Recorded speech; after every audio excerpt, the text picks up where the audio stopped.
This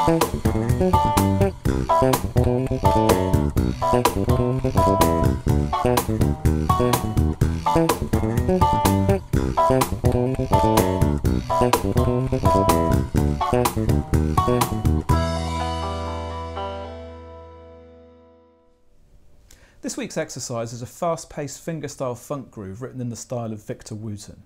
Let's take a look at how to play it.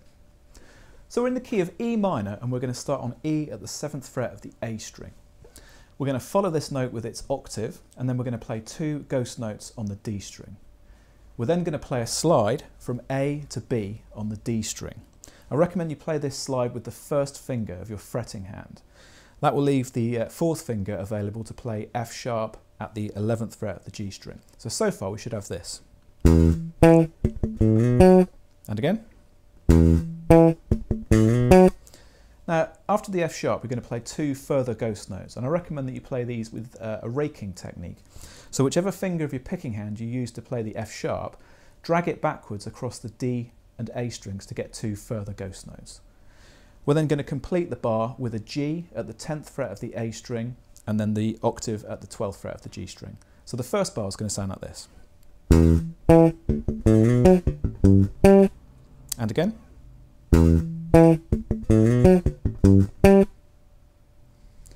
Okay, for the second bar, we're going to move down to the other end of the neck and we're going to play C and the octave. We're now going to follow that with a line on the G string. We're going to play a ghost note first of all, and then we're going to play a hammer on from B to C. We're then going to repeat the C, and then we're going to play the open G string. So far we've got this.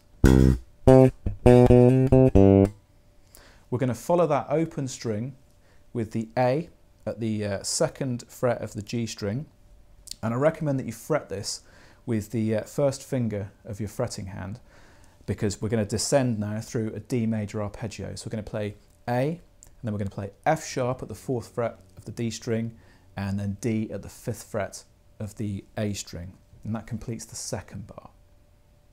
So moving on to bar 3, we're going to play something very similar to bar 2. We're going to move down to B. We're going to play a similar phrase on the G string. Very slightly different this time. We're going to play a hammer on from B to C and repeat the C. Then we're going to play 2 open G strings, and then we're going to work down through a C major arpeggio. So 2 Gs and then E and C at the 3rd fret. That takes us into the 4th bar. Now for this bar, we're going to play 2 chords. It's a B minor 7 chord in first inversion and a B7 chord in first inversion. So you're going to fret the D at the 5th fret of the A string with your 2nd finger, and then you're going to play B with your 1st finger, that's on the G string, and then you're going to play an A with your 4th finger on the 7th fret of the D string. So the B and the A notes are going to remain the same.